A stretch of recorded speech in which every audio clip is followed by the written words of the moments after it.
Benfica have lost O Clássico to Porto in a very, very tight game that was decided by a late goal in the second half from Mehdi Taremi. Now, like I said, this game was back and forth. It was exciting. Both teams had a really good chance to win. Both of them had lots of shots, lots of opportunities. But in the end of the day, it was Porto that come out on top. Now, I thought as the game started out, Porto, they kind of grew into the game. Benfica started off a little better. They were the team that was the home team, and they had a host of the early chances. For example, they opened a score, a beautiful header from Gonçalo Ramos that hit off the crossbar and then unfortunately hit Diogo Costa.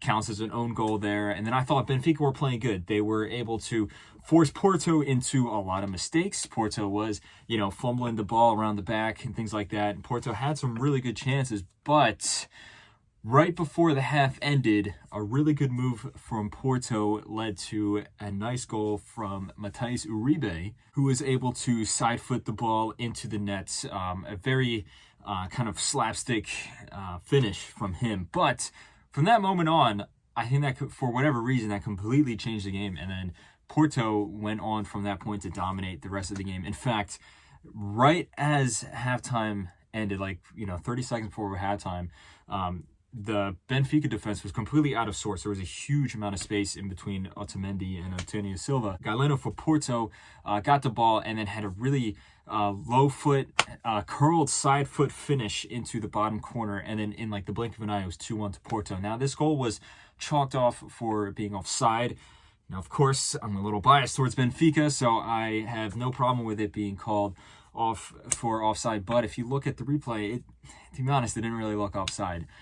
But into the second half, I thought Porto started off much better. Like I said, from this point on, it was all Porto. And they eventually did score to put themselves in the lead. Really nice finish from Mehdi Taremi from relatively far out. Porto was able to hold on to that lead. Benfica had one or two chances here. There was one where Gonçalo Ramos probably should have got contact on the ball. It was a nice cross in. He missed it with both his head and his foot. If he got any contact, probably would have been a goal. But still, those chances were few and far in between. And in the end of the day, Porto come away deserved 2-1 winners. But like I said, it was a fun game. This is what you want from a Clássico. To be honest, it doesn't really mean all that much in terms of the league table.